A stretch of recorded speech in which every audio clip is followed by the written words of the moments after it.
അഭിമന്യു വധക്കേസിൽ വിചാരണ തീയതി കോടതി ഇന്ന് തീരുമാനിക്കും. എറണാകുളം പ്രിൻസിപ്പൽ സെഷൻസ് കോടതിയാണ് വിചാരണ തുടങ്ങുന്ന തീയതി തീരുമാനിക്കുക. വിവരങ്ങളുമായി അമൽനാഥ് കൊച്ചിയിൽ നിന്ന് നമ്മളോടൊപ്പം ചേരുകയാണ്. നോക്കാം എന്തൊക്കെയാണ് ഇന്ന് കോടതിയിൽ നടക്കാൻ പോകുന്നതെന്ന്. അമൽ, ഗുഡ് മോർണിംഗ്. അമൽ, 4 മാസം കൊണ്ട് വിചാരണ പൂർത്തിയാക്കണം എന്ന കർശന നിർദ്ദേശമാണ് വിചാരണ കോടതിക്ക് ഹൈക്കോടതി നൽകിയിരിക്കുന്നത്. അതിന്റെ അടിസ്ഥാനത്തിൽ കഴിഞ്ഞ ദിവസങ്ങളിൽ പ്രതികളെയൊക്കെ കോടതിയിൽ ഹാജരായിരുന്നു. ഇന്നിപ്പോൾ ഏറ്റവും പ്രധാനപ്പെട്ട കാര്യം എന്ന് വിചാരണ തുടങ്ങും എന്ന തീയതിയിലേക്ക് കോടതി എത്തുന്നു എന്നതാണല്ലേ? മനോ, തീർച്ചയായും ഈ അഭിമന്യു കേസിൽ ഈ വിചാരണ നടപടിക്രമങ്ങൾ എപ്പോൾ ആരംഭിക്കണമെന്ന് തീരുമാനിക്കുന്നതിൻ്റെ ഭാഗമായാണ് ഇന്ന് ഈ കേസ് വീണ്ടും കോടതി പരിഗണിക്കുന്നത്.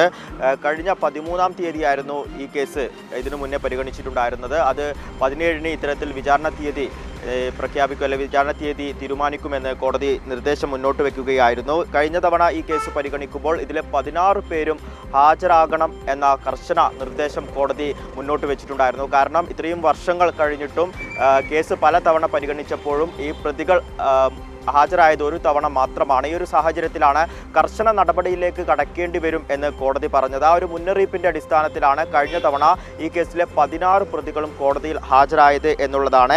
എന്നാൽ അവിടെയും നിയമലംഘനങ്ങൾ ഈ പ്രതികളുടെ ഭാഗത്തു നിന്നും ഉണ്ടായി എന്നുള്ളതാണ്. മാസ്ക് വെച്ചുകൊണ്ട്, അതായത് ഇവരെ തിരിച്ചറിയാതിരിക്കാൻ വേണ്ടി മാസ്ക് വെച്ചുകൊണ്ടായിരുന്നു ഇവർ കോടതിയുടെ ആ പരിസരത്തേക്ക് എത്തിയത്. ഈ കോർട്ടിലേക്ക് കയറുമ്പോഴും ഇത്തരത്തിൽ ഈ മാസ്ക് അവർ മാറ്റിയിരുന്നില്ല.